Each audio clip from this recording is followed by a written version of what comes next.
प्रधानमंत्री नरेंद्र मोदी के जनकपुर न जाने से वहां के लोगों में मायूसी है। लोग अब सड़कों पर उतर आए हैं। नरेंद्र मोदी के स्वागत के लिए जनकपुर सज चुका था, लेकिन घरेलू व्यस्तता की वजह से प्रधानमंत्री सिर्फ अब काठमांडू ही जा रहे हैं।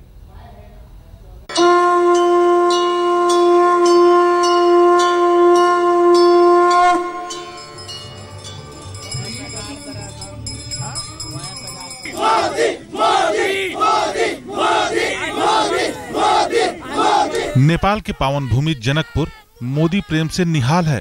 प्यार इस कदर है कि उनके ना आने की खबर जनता पचा नहीं पा रही है।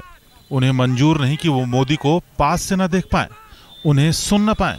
इस सरकार का हम चैलेंज करता नहीं कि मोदी जी का फरमान अगर रुकी तो अवस्था गंभीर हुई। अब औपचारिक तौर पर साफ हो चुका है कि प्रधानमंत्री नेपाल के दौरे में सिर्फ काठमांडू जाएंगे। जनकपुर की जनता सड़कों पर आ गई। वो मांग कर रही है कि मोदी उनके बीच जरूर आए। जनकपुरी के हर सड़क, हर नुक्कड़, हर चौराहे पर ऐसा ही माहौल देखने को मिल रहा है। इन लोगों ने शायद अपने प्रधानमंत्री के ना आने पर कभी इस तरह का प्रदर्शन नहीं किया होगा जैसा प्रदर्शन नरेंद्र मोदी के ना आने पर कर रहे हैं। इन लोगों से बात करते हैं। आपका नाम क्या है? आपका नाम क्या है? मेरा नाम विजय दास हुआ। ये बताइए, आप लोगों के गुस्से की वजह क्या है?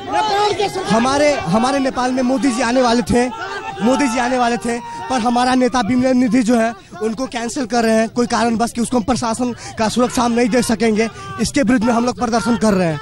ये आप लोगों ने मोटरसाइकिल की रैली निकाली है। मोटरसाइकिल यहाँ खड़ी है। ये झाड़ू भी क्या संदेश देना चाहते हैं आप लोग? जी सर हम कहेंगे, बताइए। जो सरकार अपने पड़ोसी को और अपने अतिथि को सरकार नहीं सुरक्षा नहीं दे सकता है, उसे प्रधानमंत्री और गृह मंत्री चलाने का कोई अधिकार नहीं है। तुरंत इसी वक्त वो राजीनामा करे। वो क्या शासन चलाएगा? प्रधानमंत्री के स्वागत के लिए जनकपुर सज चुका था। एयरपोर्ट को चमकाया जा रहा था, मंदिरों को सजाया जा रहा था। जानकी मंदिर में विशेष तैयारी हो रही थी। और तो और नागरिक अभिनंदन के लिए 12 बीघा मैदान तैयार हो चुका था। यहाँ तो अब हम लोग में और पूरे सब लोग में असंतोष हैं, निराश हैं। सब चाहते हैं कि वो आए और एक बार जनकपुर को देखें, माता जानकी की दर्शन करें। उसमें सबकी हर्षोल्लास होगी। सर वो आते तो यहाँ लोगों को जो है ना बहुत खुशी होती, और हम लोग उनके लिए जो है एक हफ्ता पहले से तैयारी में है। और यहाँ के लोग जो है नरेंद्र मोदी आते और यहाँ उनके ऊपर बहुत उम्मीद है, बहुत बड़ी उम्मीद रखे हुए हैं। बहुत खुशी थी, बहुत तैयारी थी यहाँ। जहाँ तक स्थानीय जनता का है तो हमारी अपेक्षा बहुत सारी थी यहाँ से। एक बच्चे में देखें सब में रोष व्याप्त है। तो कुल मिलाजुला कर कहा जाए तो हम लोग सारे असंतुष्ट हैं, रोष है, और देश में की राजनीति पर भी इसका दूरगामी प्रभाव पड़ेगा। अयोध्या से राम जी की बारात चल चुकी है, इसलिए मां सीता की नगरी जनकपुर में उत्साह कुछ ज्यादा ही था। प्रधानमंत्री 25 नवंबर को यहाँ आने वाले थे। उसी दिन राम जी का तिलकोत्सव है।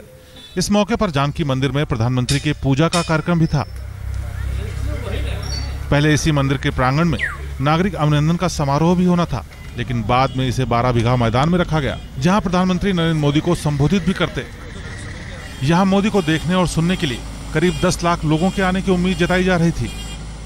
भारत सरकार के एग्जिम बैंक के लोन से अभी नेपाल के भूभाग को जो पड़ता है उसको हम बनाने के लिए काम शुरू किया है। कॉन्ट्रैक्ट अवार्ड हो चुका है। वो मेरे ही मंत्रालय अंतर्गत है और उसका कॉन्ट्रैक्ट अवार्ड हो चुका है और वो काम शुरू होगा। हम उनसे ये भी आग्रह पिछले विजिट में भी यहाँ के भारतीय पदाधिकारियों से रिक्वेस्ट किया है कि भारतीय भूभाग में बिशोल, कलानेश्वर और ये फुलहर जो पड़ता है उसको आप बना दीजिए।